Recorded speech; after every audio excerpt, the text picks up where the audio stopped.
வணக்கம். தேசிய வேதாகம கல்லூரி மாணவ கண்மணிகளே, தோழர்களே, அருமை பெற்றோரே, உலகளாவிய என் தமிழ் சொந்தங்களே, உங்கள் அனைவருக்கும் என் நெஞ்சார்ந்த வாழ்த்துக்களை கூறி வான்வழி வகுப்புகளாக இந்த நிகழ்ச்சியில் கலந்து கொள்ள உங்களை அன்போடு அழைக்கிறேன்.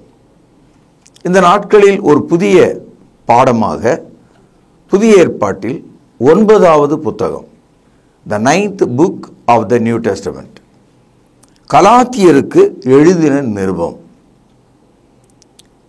பவுல் அப்போஸ்தலன் கலாத்திய நாட்டில் உள்ள மக்களுக்கு எழுதின கடிதம்.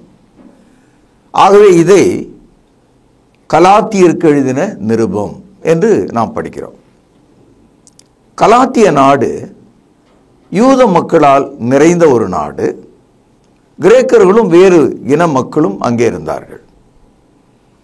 அவர்கள் மத்தியில் சுவிசேஷம் சொல்லப்பட்டது. அந்தியோகியாவிலிருந்து தரைமார்க்கமாக ஏறக்குறைய 72 மாதங்கள் பயணப்பட்டு போய் அந்த ஊழியத்தை அப்போஸ்தலனாகிய பவுல் தன்னுடைய 2வது சுவிசேஷ பயணத்தில் செய்திருக்கிறார். ஆனால் இந்த மக்கள் சத்தியத்தை ஏற்றுக்கொண்டார்கள். உங்களுக்கு தெரியும், இயேசு கிறிஸ்துவை சிலுவையிலே கொன்றவர்கள் யூதர்கள். அப்பொழுது யூதர்களுக்கு விளங்கவில்லை. அவர்கள் கண் சொருகி போன குருடர்களைப் போல தவறாக புரிந்து கொண்டு இயேசுவை சிலுவையில் அறைந்து அவருடைய இரத்தப்பழிக்கு ஆளானார்கள். ஆனாலும் கூட பரிசுத்த ஆவி ஊற்றப்பட்ட போது, அப்போஸ்தலர் நடபடிகள் 2ஆம் அதிகாரம் முதல் 4 வசனத்தில், முதலில் கிறிஸ்துவுக்குள் கீழ்ப்படிந்த மக்கள், அவர்கள் யூதர்கள், ஏறக்குறைய அவர்கள் 3000 பேர். இந்த தகவலை அப்போஸ்தலர் நடபடிகள் 2ஆம் அதிகாரம் 37வது வசனம் 41வது வசனத்தில் நாம் பார்க்கிறோம். ஆகவே அடிப்படையில் ஆரம்ப சபை யூதர்கள் மத்தியில் எருசலேம் நகரத்தில் சாலமோன் கட்டின தேவாலயத்துக்கு அருகில தான் உருவானது. இந்த தகவலை அப்போஸ்தலர் நடபடிகள் 2ஆம் அதிகாரம் 47வது வசனத்தில் படிக்கிறோம். Therefore the earlier Christians were a convert of Jews. ஆக ஆரம்ப கிறிஸ்தவர்கள் யூத பாரம்பரியத்திலிருந்து வந்ததுனால அவர்களுக்கு எப்பொழுதுமே ஒரு மயக்கம் இருந்தது.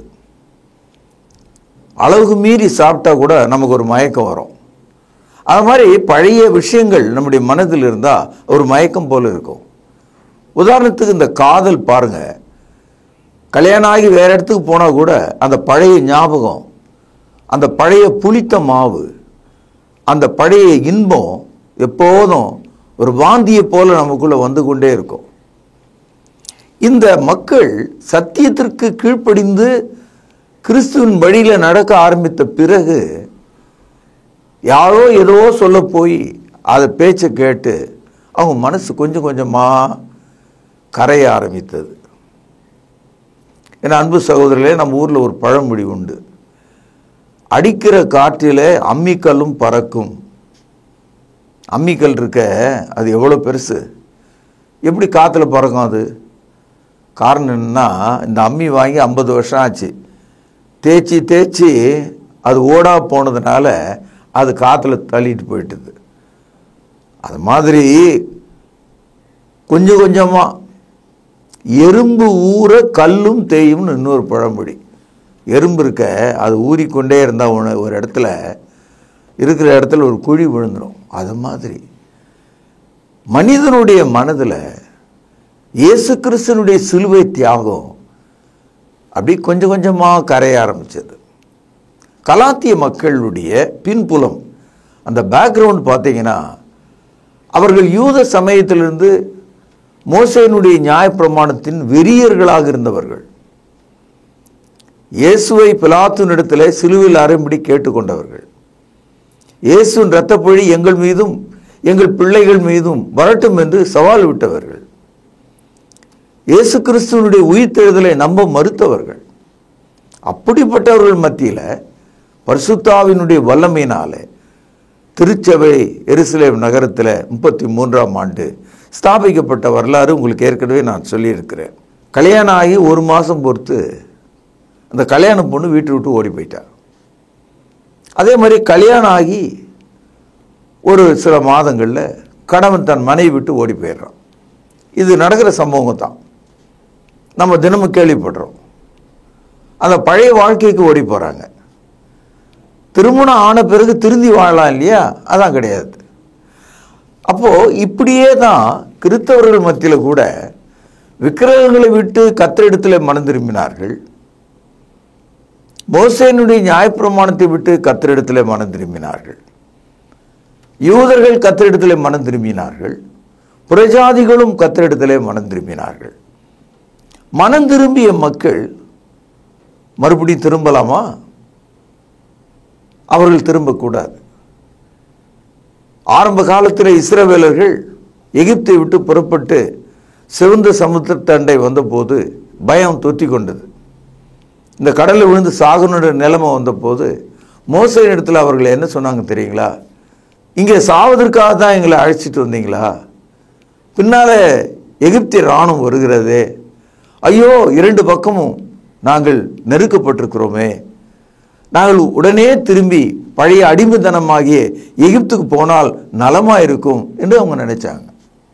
அதே போல தான் கிறிஸ்தவ வாழ்க்கையில் கூட ஏதோ ஒரு சூழலில் நமக்கு கஷ்டங்கள் ஏற்படும் போது, அது கல்யாண விஷயமா இருக்கலாம், நில விஷயமா இருக்கலாம், சமுதாய பிரச்சனைகளாக இருக்கலாம். குறிப்பாக இந்தியா போன்ற ஒரு நாட்டில் அந்த மதம், ஜாதி, தீண்டாமை இதன் கீழே இருக்கும்போது நம்ம பழைய இடத்துக்கே போயிடலாமா என்ற ஒரு எண்ணம் நமக்குள்ளே வரும்.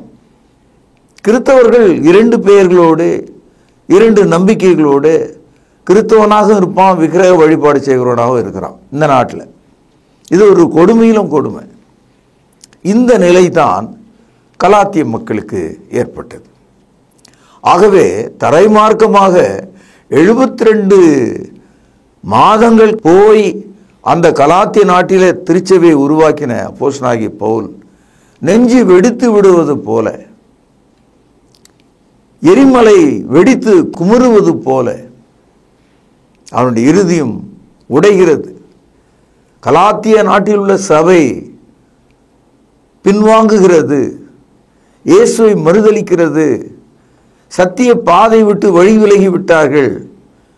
அவர்கள் பழைய அடிமைதன வீடாகிய எகிப்துக்கும் மோசேயினுடைய நியாயப்பிரமாணத்துக்கும் சடங்குகளுக்கும் புனஸ்காரங்களுக்கும் பாரம்பரியங்களுக்கும் திரும்புகிறார்கள். இதை கேட்டபோது அவனுடைய நெஞ்சு வெடிப்பது போல் இருந்தது. பாருங்கள், கலாத்தியர் 3வது அதிகாரம் முதல் வரி பாருங்க. புத்தி இல்லாத கலாத்தியரே,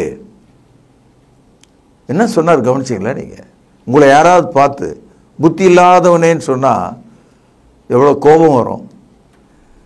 இன்னைக்கு கிறிஸ்தவம் மார்க்கமாக இல்லாமல் மதமாக இருக்க அவர்கள் அத்தனை பேரும் புத்தி இல்லாதவங்க தான். நான் சொல்ல, வசனம் அப்படி தான் சொல்லுது. அப்போஸ்தலர் எழுதி கொடுத்த வார்த்தைகளின்படி நடக்காத, அதே நேரத்தில் தன்னை ஒரு கிறிஸ்தவன் என்று சொல்லுகிற எந்த நட்சத்திர போதகரும், எந்த நட்சத்திர சபைகளும், எந்த பெருங்கூட்டங்களும், நீங்கள் 1000 பேராக இருக்கலாம், 10,000 பேராக இருக்கலாம், 1,00,000 பேராக இருக்கலாம், கோட்டை கொத்தளங்களாக உங்கள் சபை கட்டடங்கள்லாம் இருக்கலாம், ஆனால் நீங்கள் புத்தி இல்லாதவர்கள். வசன்படி நடக்காத ஆள் புத்தி இல்லாத ஆள். இயேசு கிறிஸ்து சொன்னார், புத்தி உள்ளவன் புத்தி இல்லாதவன். வேறுபாடு என்னன்னா, புத்தி உள்ளவன் கண்மலையின் மேலே வீட்டை கட்டுகிறான். மழை வந்தது, பெருவெள்ளம் வந்து மோதியது, அந்த வீடு நின்றது.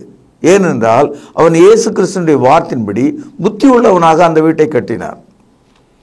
ஆனால் இயேசு கிறிஸ்துவினுடைய வார்த்தையை கேட்டும் புத்தி இல்லாதவனாக மணல் மேல் ஒருவன் வீட்டை கட்டுகிறான். மழை வந்தது, வெள்ளம் வந்து மோதியது, அந்த வீடு விழுந்து முற்றிலும் அழிந்தது.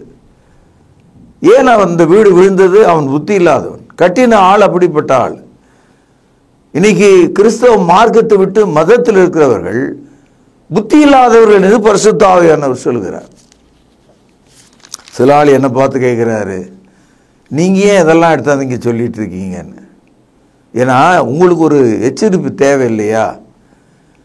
அநேக சமயத்தில் நம்ம இப்படி தான் பேசுகிறோம். யாராவது எனக்கு சொல்லியிருந்தா நிச்சயமாக நான் அப்படி இருப்பேன் இப்படி இருப்பேன், அதுக்காக தான் உங்களுக்கு சொல்கிறேன். உங்கள் வாழ்நாள் காலத்தில் சொல்கிறேன், உங்களுடைய மரணத்துக்கு முன்னால் இதை போதிக்கிறேன். இந்த தலைமுறையில் நீங்கள் மாறுங்கள் என்று சொல்கிறேன். சகோதரர்களே, உங்களை பிரியப்படுத்துகிற மாதிரி நீங்கள் போகிறதெல்லாம், நீங்கள் செய்கிறதெல்லாம், நீங்கள் நம்புறதெல்லாம் சரி அப்படின்னு நான் சொன்னால் நீங்கள் உடனே எனக்கு காணிக்க அனுப்பிடுவீங்க, என்னை தலையில் தூக்கி வச்சு கொண்டாடுவீங்க. அப்படி இல்லை. தேவனுடைய வார்த்தையை ஒரு ஆசாரியனைப் போல தேவ சமூகத்தில் நின்று உங்களுக்கு நான் அறிவிக்கிறேன். கலாத்தியர் 1வது அதிகாரம் 10வது வசனம் பாருங்கள். இப்பொழுது நான் மனுஷரையா தேவனையா யாரை நாடி போதிக்கிறேன்? அப்போ போதிக்கிற ஒரு மனிதன், சத்தியத்தை சொல்லுகிற ஒரு மனிதன் தேவனை நோக்கி செய்கிறான் அந்த வேலையை.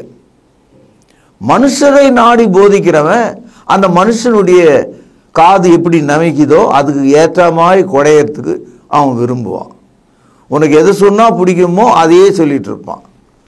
கைத்தட்டல் பெறுவான், காணிக்கை சுரண்டுவான், ஜபகோபுரங்களை கட்டுவான், எல்லா பொய் தீர்க்கு தரிசனங்களும் சொல்லுவான், ஜெப எண்ணெயில் விற்பான், இயேசுவை நேரில் பார்த்தேன்னு சொல்லுவான், உங்களையும் நானே கூட்டிகிட்டு போயிடுறேன் ஃபர்ஸ்ட் கிளாஸில் அப்படின்னு சொல்லிவிடுவான். அந்த அளவுக்கு தைரியமான கிறிஸ்தவ மத தலைவர்கள் மத்தியில் நாம் வாழ்ந்து கொண்டிருக்கிறோம். பவுலடியார் கேட்கிறார் கலாத்தியரை பார்த்து, to whom I am pleasing, man or God?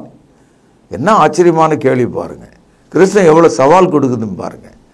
கிறிஸ்தவத்தில் உள்ள ஆழம் என்னன்றதை பாருங்க.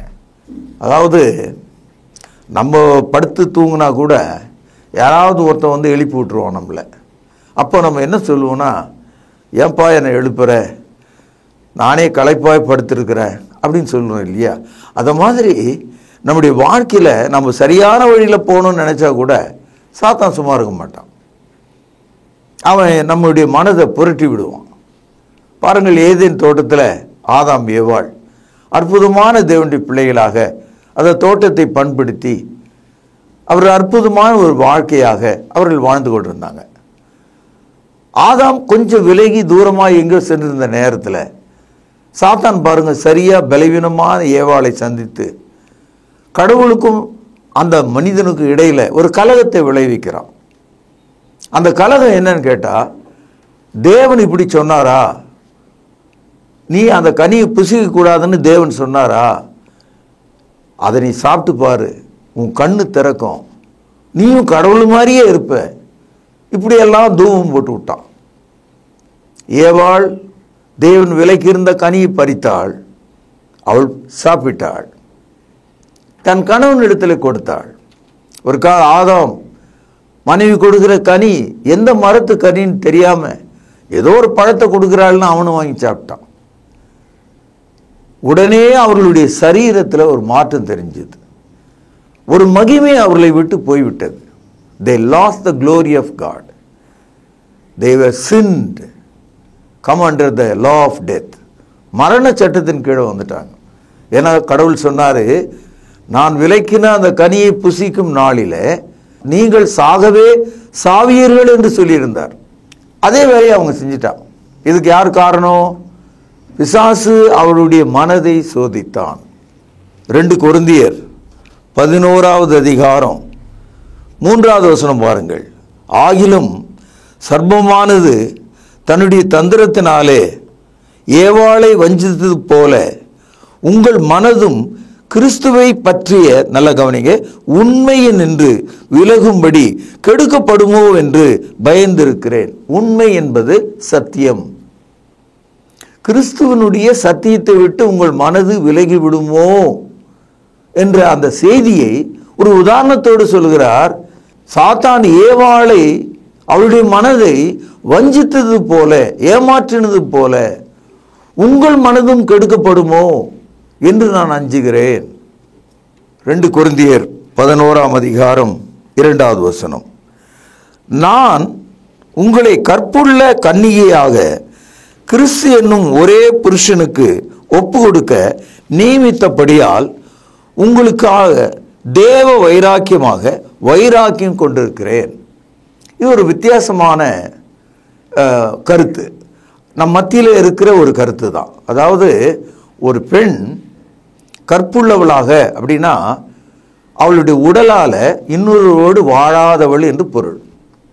இன்னொரு மனிதனால உடல் உறவு கொள்ளாதவள் என்று பொருள். அவ்வளவுதான். கற்பு என்பது ஆணுக்கும் உண்டு, பெண்ணுக்கும் உண்டு. ஆனால் நம்முடைய நாட்டில் ரொம்ப ஆழமாக பெண்ணுக்கு தான் அப்படின்னு நினைக்கிறோம். சரி, அது போகட்டும். இங்கே பவுலடியார் ஒரு கருத்தை சொல்றாரு. மரித்தோரிலிருந்து எழுந்த இயேசு கிறிஸ்து ஒரு மணவாளனை போல் இருக்கிறார், ஒரு ஆவிக்குரிய கணவரை போல் இருக்கிறார். பாவம் மன்னிப்புக்குரிய ஞானஸ்நானம் பெற்ற ஒரு கிறிஸ்தவன் உதாரணமாக ஒரு மனையாட்டியை போல் இருக்கிறாள். அப்போ இந்த மனையாட்டி அந்த மணவாளனோடு சேர்ந்து வாழணும் இல்லையா? பிரைட் அண்ட் பிரைட் க்ரூம், இந்த கான்செப்டில் இதை சொல்றார். இப்போ நம்ம பத்திரிகையிலையும் தொலைக்காட்சியில் என்ன பார்க்குறோம்? கல்யாணம் ஆகி 1 மாதம் பொறுத்து பழைய காதலனோடு ஓடி போகிறா. எத்தனை சம்பவங்கள் நம்ம படிக்கிறோம். நம்ம வீட்டு பொண்ணுங்க அந்த மாதிரி வாழலையா? அப்போ நம்ம என்ன நினைக்கிறோம்? இந்த பைத்தியம் பிடிச்ச பொண்ணை என்ன செய்யறதுன்னு நம்ம நினைக்கிறோம் இல்லையா? செய்யலாமா? அந்த மாதிரி வாழ்க்கை என்பது சமுதாயத்தில் இருக்கிறது. பார்க்குறவங்களாம் கல்யாணம் பண்ணிக்க முடியாது, பேசுகிறவங்களாம் புருஷன் ஆகிட முடியாது, ஊரில் இருக்கிற எல்லாருமே அப்படியெல்லாம் நினைச்சிட முடியாது. வாழ்க்கை என்பது ஒன்று தானே. ஒரு முறை நாம் வாழ்கிறோம், ஒரு முறை கணவன் மனைவியாக மாறுகிறோம், திருமண பந்தத்தின் கீழே இருக்கிறோம். அதை முறித்து கொள்ள யாருக்கும் அதிகாரம் இல்லை. ஆனால் சமுதாயத்தில் என்ன பார்க்கிறோம்? ஒரு கல்யாணம் ஆகி கணவனோடு வாழ்ந்து பிறகு ஒரு மாதம் 2 மாதம் பொறுத்து அந்த பழைய நினைவுகளும் ஞாபகங்களும் வந்து ஓடி போவது போல ஆவிக்குரிய விஷயத்தில் பழைய மதத்துக்கு ஓடி போகிற மக்களை கலாத்தியாவில் நம்ம பார்க்குறோம். இன்றைக்கும் நம்ம சபைகளில் பார்த்தீங்கன்னா ஞாயிற்றுக்கிழமைக்கு கிறிஸ்தவராக இருப்பார், திங்கக்கிழமைலேருந்து சனிக்கிழமை வரைக்கும் உள்ளூரில் அவர் ஒரு இந்துவாக தான் இருப்பார். பேர் மாற்றிக்க மாட்டார், பழக்க வழக்கங்களை மாற்றிக்க மாட்டார், விக்கிரக வழிபாடுகளை அப்படி மறைமுகமாக செய்வார், சட்டைக்குள்ளே ஏதாவது ஒரு சொருபத்தை மறைச்சி வச்சுக்குவார், கையில் ஒரு நூலை கட்டிக்குவார், நெற்றியில் ஒரு பொட்டு இட்டு கொள்வார். இதெல்லாம் வந்து ஞாயிற்றுக்கிழமை செய்ய மாட்டார். இப்படி தானே நம்மெல்லாம் செய்கிறோம். இவர்களை தான் வேத வசனம் புத்தி இல்லாத மக்கள், உங்களுடைய விசுவாசம் தோல்வியை நோக்கி செல்கிறது, உன்னுடைய ஆவிக்குரிய வீடு மண்ணில் கட்டப்பட்டிருக்கிறது, அது நியாயத்தீர்ப்பு என்ற பெருவெள்ளத்திலே அடித்து கொண்டு போகிறது. அதனால தான் பவுலடியார் கலாத்தியருக்கு எழுதிய இந்த நிருபம் புதிய ஏற்பாட்டில் 9வது புத்தகம். ரொம்ப ஆச்சரியமாக இதை கேட்கிறார். ஒரு முக்கியமான சொல்லை நாம் கவனிக்க வேண்டும். அந்த சொல்லை குறித்து நான் உங்களுக்கு விளக்கமாக இப்போ சொல்கிறேன். கலாத்தியர் 5வது அதிகாரம் 1 வசனம். இங்கே ஒரு அற்புதமான உதாரணம். ஒரு கிராமம், அந்த கிராமத்தில் விவசாயி கையில் மாடு இருக்கிறது. அந்த மாட்டு கழுத்து மேலே போடுற ஒரு நுகத்தடி இருக்குது. அந்த நுகத்தடியை அதனுடைய கழுத்து மேலே வச்சு மூக்கணாங்கயிறு என்று சொல்லக்கூடிய அந்த கயிறோட அந்த நுகத்தடியை கட்டிட்டா அந்த மாடு தான் விருப்பமாக போகாது. அந்த விவசாயி எதை விரும்புகிறாரோ அந்த பக்கமாக தான் அது போகும், அந்த வேலையை மட்டும்தான் அது செய்யும். இப்போது நம்ம பழைய பாவத்திலும் பாரம்பரியத்திலும் விக்கிரக வழிபாடுகளில் இருந்தப்போ அந்த நுகத்தடியின் கீழே நம்ம இருந்தோம்.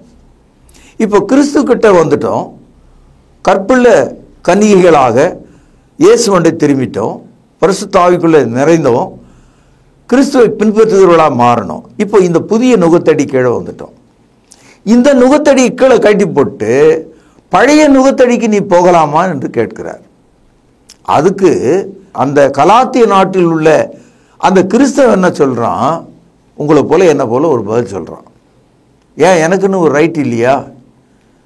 எனக்குன்னு ஒரு திங்கிங் பவர் இல்லையா? எனக்குன்னு ஒரு லிபர்ட்டி இல்லையா? எனக்குன்னு ஒரு ஃப்ரீடம் இல்லையா? இந்த அறிவாளி இப்படி சொல்கிறான். மத விஷயத்தில் இந்த மாதிரிலாம் சொல்லக்கூடாது. நீங்கள் என்ன சொல்கிறீங்க? எனக்கு ஒரு சுதந்திரம் இல்லையா?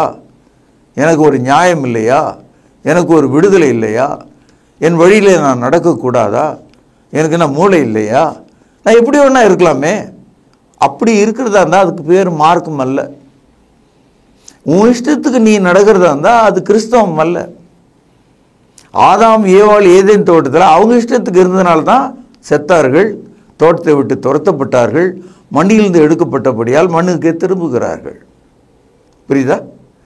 ஆகவே நம்ம மன விருப்பத்தின்படி நடப்பது மார்க்கம் அல்ல, கிறிஸ்துனுடைய வார்த்தையின்படி நடப்பது தான் மார்க்கம். ஆக அவங்க என்ன சொல்றாங்க? ஐ ஹாவ் லிபர்ட்டி மேன், எனக்கு சுதந்திரம் இருக்கிறது, என் சுதந்திரத்தில் நீ தலையிடாத, நான் என்ன வேணா செய்வேன். அப்படிதான் இன்னைக்கு எல்லா கிறிஸ்தவர்களும் மனதால அப்படி என்றாங்க. என்னங்க இந்த மாதிரி பைபிள் எழுதியிருக்க, இப்படி சத்தியம் இருக்க, இப்படி அப்போஸ்தலர் சொல்லியிருக்காங்களே, இயேசு கிறிஸ்து இப்படி சிலுவையில் உனக்காக மரித்தாரு, இயேசு நியாயாதிபதியாக வரப்போறாரு, இதெல்லாம் எடுத்து சொன்னால் நாங்கள் காலகாலமாக இப்படி தாங்க இருக்கிறோம். நினச்சா போவோம் சபைக்கு, நினச்சா என்ன ஒன்றா செய்வோம். இன்னைக்கு இந்து, நாளைக்கு கிறிஸ்தவ, நாளன்னைக்கு நான் இஸ்லாமியராக கூட இருப்பேன். இருங்க, இந்த உலகத்துக்குரியவங்க என்ன வேணா செய்யலாம். ஆனால் தேவனுடைய மக்கள் அப்படி செய்ய முடியாது. அப்போ நீங்கள் கேட்கலாம், இது ஒரு அடிமைத்தனம் மாதிரி இருக்குது. It's a slavery. ஒரு மனைவி புருஷனுக்கோடு வாழும்போது அடிமைத்தனம்னு சொல்லலாமா? ஒரு கணவன் மனைவியோடு வாழும்போது நான் அடிமைன்னு சொல்லலாமா? அந்த இடத்துல அடிமைத்தனம் இல்லை. கணவன் மனைவியினுடைய வாழ்க்கை அன்பின் வாழ்க்கை, தியாக வாழ்க்கை, ஒன்றாக இருக்கும் வாழ்க்கை, மகிழ்ச்சியின் வாழ்க்கை. எந்த ஒரு பெண்ணும் நான் ஒரு அடிமை அப்படின்னு சொல்லிட்டு கணவனோடு இருந்தால் அது ரொம்ப கேவலம். Husband and wife, they are not slave to each other. They live by happy life. They are mutual friends. They make a one family. ஒரு அழகான ஒரு குடும்பத்தை கட்டக்கூடிய இருவராக, கட்டடம் கட்டிடும் சிற்பிகளாக குடும்பத்தை கட்டி கொண்டிருக்கிறார்கள். ஆண்டான் அடிமை என்ற அந்த வார்த்தை கிடையாதாங்க. அது மாதிரி கிறிஸ்துவுக்குள்ள நம்ம வாழ்கிற வாழ்க்கை ஒரு அடிமை வாழ்க்கை கிடையாது. அதுக்காக அதை விட்டுட்டு நமக்கு இருக்கிற சுதந்திரத்தை நான் அனுபவிக்கிறேன்னு சொல்லிட்டு நீங்கள் தவறாக போக முடியாது. கலாத்தியர் 5ஆம் அதிகாரம் 1 வசனம். ஆனபடியினால் நீங்கள் மறுபடியும் அடிமைத்தனத்தின் நுகத்துக்குட்படாமல் கிறிஸ்து நமக்கு உண்டான சுவாதீன நிலைமையிலே நிலை கொண்டிருங்கள். அதாவது நீங்கள் மறுபடியும் எகிப்துக்கு திரும்பி விடலாம் என்று நினைத்த இஸ்ரவேலை போல இல்லாமல், பாவ வாழ்க்கைக்கு திரும்பாமல், பின்வாங்கி போகாமல், கெட்டு போகாமல், கிறிஸ்து உங்களுக்கு கொடுத்திருக்கிற அந்த சுவாதீனம், உங்களுக்கு ஒரு சுவாதீனம் இருக்கு, உனக்கு ஒரு ஃப்ரீடம் இருக்கு, ஒரு லிபர்ட்டி இருக்கு. ஆனால் அது ஒரு லிமிட்டுக்குள்ள இருக்கு. சாப்பிடலாம், உடுக்கலாம், மகிழ்ச்சியாக இருக்கலாம், உலகத்தில் இருக்கலாம், ஏழையாக இருக்கலாம், பணக்காரனாக இருக்கலாம், படிக்கலாம், படிக்காமல் போகலாம், எல்லாத்துக்கும் நம்ம சுதந்திரம் இருக்குது கிறிஸ்துக்குள்ள. புதுசாக நமக்கு தலையில் 1-2 கொம்பு புதுசாக முளைக்கணும் அப்படின்னு கடவுள் நமக்கு சொல்ல. நம்ம சாதாரண மனிதர்களாக தான் கிறிஸ்துக்குள்ளே இருக்கோம். ஆனால் அந்த மனிதனாக இருக்கிற நமக்கு ஆரோக்கியமான ஒரு செய்தியாக இயேசு இருக்கிறார். நம்ம அவரை விட்டு அந்த அன்பை விட்டு மறுபடியும் பழைய நுகத்தடிக்கு, அடிமைத்தனத்துக்கு போகலாமா? அந்த நுகத்தடியின் கீழே எவனாவது வெற்றி பெற்றிருக்கிறானா? இப்போ ஒருத்தனோட வாழ்ந்து அதை விட்டு பழைய காதலனோடு ஓடினால எத்தனை நாளைக்கு அவளுக்கு சந்தோஷம் இருக்கும்? ஒரு நாள் அவன் கொட்டுவான், நீ ஏற்கனவே அவனோட வாழ்ந்தவள், அன்னைக்கு இவ கசந்து போய் தூக்கு போட்டு சாகலான்னு நினைப்பான். ஆகவே தவறான வாழ்க்கை தடுமாற செய்யும். கற்புள்ள கனிகளாக வாழ்க்கை முழுதும் வாழ்ந்தால் உங்கள் மீது எந்த குற்றமும் சுமராது. அதுபோல இயேசு கிறிஸ்துக்குள்ளே நமக்கு கொடுக்கப்பட்ட அந்த உரிமை, அந்த சுதந்திரம், அந்த சுவாதீனத்தை சரியாக நாம் பயன்படுத்தி கொண்டு நமக்கு கொடுத்த அளவின்படி, விசுவாசத்தின்படி, வரத்தின்படி நாம் வாழும்போது நாம் தவறாக போக மாட்டோம். மாறாக நாம் கிறிஸ்துவை விட்டு அவருக்கு விரோதமான காரியங்களை செய்து, அநியாயங்களை செய்து, பழைய பாவ வாழ்க்கைக்கு திரும்பும்போது நாம் பின்வாங்கி போய்விடுவோம். என் சகோதரர்களே, கலாத்திய கிறிஸ்தவர்கள் தங்களுடைய பழைய மதமாகிய மோசேனுடைய நியாயப்பிரமாணத்தை கைக்கொள்ள வேண்டும் என்று அவர்கள் திரும்புகிறார்கள். இதான் அதில் இருக்கிற இஷ்யூவே. the new converts of Galatia are returning to the old Moses law. Once upon a time they were under the Moses law and they followed Christ by obedience to the gospel. சுவிசேஷத்துக்கு கீழ்ப்படிந்து கிறிஸ்துவை பின்பற்றி கொண்டிருக்கிற இந்த பழைய யூதர்கள் பழைய கணவனிடத்தில் பழைய அடிமைத்தனத்துக்கு ஓடுவது போல அவர்கள் மனதாலே மாறுகிறார்கள். இது அப்போஸ்தலனாகிய பவுலுக்கு மிகுந்த வேதனையாக இருக்கிறது. ஒன்று ஞாபகப்படுத்திக் கொள்ளுங்கள், மோசேயினுடைய நியாயப்பிரமாணத்தின்படி அந்த நுகத்தடியின்படி ஒருவரும் தேவனுக்கு பிரியமாக இருக்க முடியாது. There is none righteous under the law of Moses. It was an unbearable yoke. சுமக்க முடியாத நுகத்தடி. இப்படி இருக்க நம்முடைய பிதாக்களாலும் நம்மாலும் சுமக்க கூடாதிருந்த நுகத்தடியை சீஷர் கழுத்தின் மேல் சுமத்துவதனால் நீங்கள் தேவனை சோதிப்பானேன். என்ன சொல்றாரு? இது பாருங்க, உங்களாலையும் அந்த பழைய ஏற்பாட்டுப்படி நடக்க முடியாது, மற்றவர்களாலையும் நடக்க முடியாது. இந்த பழைய நுகத்தடி போன்ற இந்த அடிமைதன போதனையை புதிதாக கிறிஸ்துக்குள் வந்திருக்கிற பிரஜாதிகள் மேலும் கிறிஸ்துக்குள் கீழ்ப்படிந்த யூதர்கள் மேலும் மீண்டும் நீங்கள் வைக்கலாமா? அந்த அடிமைதனத்துக்கு அழைக்கலாமா? என் அன்பு சகோதரர்களே, கிறிஸ்தவ மார்க்கம்னா என்னன்னு பல முறை உங்களுக்கு சொல்லியிருக்கேன். இந்த மதம் ஒன்று இருக்குது பார்த்தீங்களா, அதான் 2000 பிரிவுகளை உடையது. கத்தோலிக்கத்தில் ஆரம்பித்து ப்ராட்டஸ்டண்ட்டுக்கு வந்து அப்படியே பெந்தேகோஸ்து அமைப்புகள் அத்தனையுமே மதங்கள் தான். நீங்கள் இந்த மக்கள் மத்தியில் பார்த்தீங்கன்னா மோசேயினுடைய நியாயப்பிரமாண கிரியைகளை கொஞ்சம் குறைய ஏறக்குறைய அவர்கள் கைக்கொள்கிறார்கள். இது சொன்னால் உங்களுக்கு ரொம்ப ஆச்சரியமாக இருக்கும். அதான் உண்மை.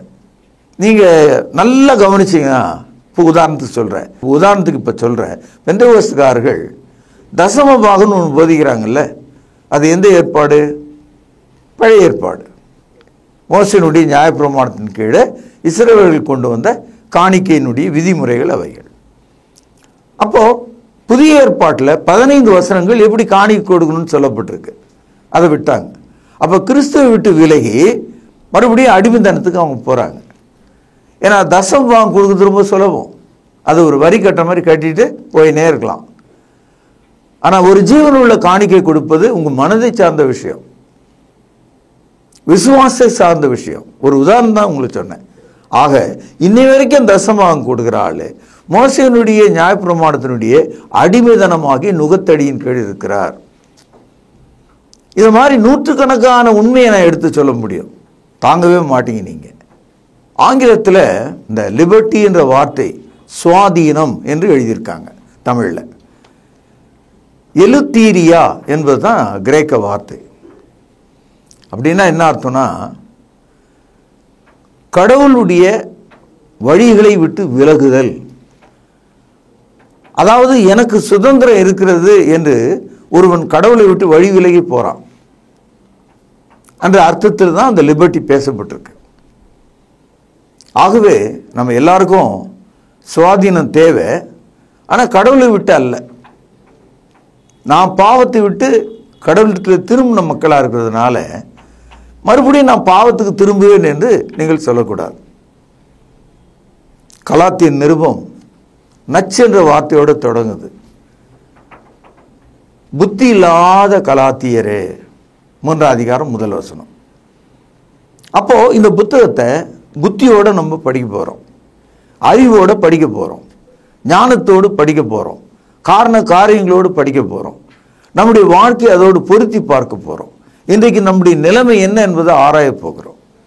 மாணவ கண்மணிகளே, தோழர்களே, அருமை பெற்றோரே, உலகளாவிய என் தமிழ் சொந்தங்களே, இந்த புத்தகத்தை படிப்பது உங்களுக்கு ஆரோக்கியம், உங்கள் வலியை நீக்கும், உங்கள் வியாதியை போக்கும், உங்களுக்கு நல்ல ஒரு நேர்பார்வையை கொடுக்கும். நீங்கள் வெளிச்சத்தில் நடக்கிற வெளிச்சத்தின் பிள்ளைகளாக இருப்பீர்கள் என்று சொல்லி நாளையிலிருந்து இந்த செய்தியினுடைய பாடத்தை நாம் கேட்க இருக்கிறோம். எல்லாவற்றையும் எழுதி கொள்ளுங்கள், திரும்பவும் அதை படித்து பாருங்கள், மற்றவர்களோடு அதை விவாதியுங்கள். நீங்கள் போகிற சபையில் இந்த கருத்துக்களை குறித்து கேள்வி கேளுங்கள். கர்த்தராகிய இயேசுவின் வருகைக்கு ஆயத்தமாகுங்கள் என்று சொல்லி செய்தி நிறைவேற நாளை சந்திப்போம், பிரார்த்தனை செய்வோம். கிருபையும் இரக்கமும் பரிசுத்தம் நிறைந்த எங்கள் அன்பான தகப்பனே, இயேசு கிறிஸ்துக்குள்ளே நீர் எங்களை அன்புடன் அழைத்திருக்கிறீர். மீண்டும் அடிமைதன நுகத்தடிக்கு நாங்கள் செல்லாதபடிக்கு, எங்களுடைய சுவாதீனத்தை தவறாக பயன்படுத்தாதபடிக்கு எங்களுக்கு உதவி செய்தரலும். கேட்ட மக்களுக்கு நல் மனசாட்சி தாரும். இயேசுவின் நாமத்திலே ஜெபம் கேளும் பரிசுத்தம் நிறைந்த எங்கள் நல்ல பிதாவே, ஆமென்.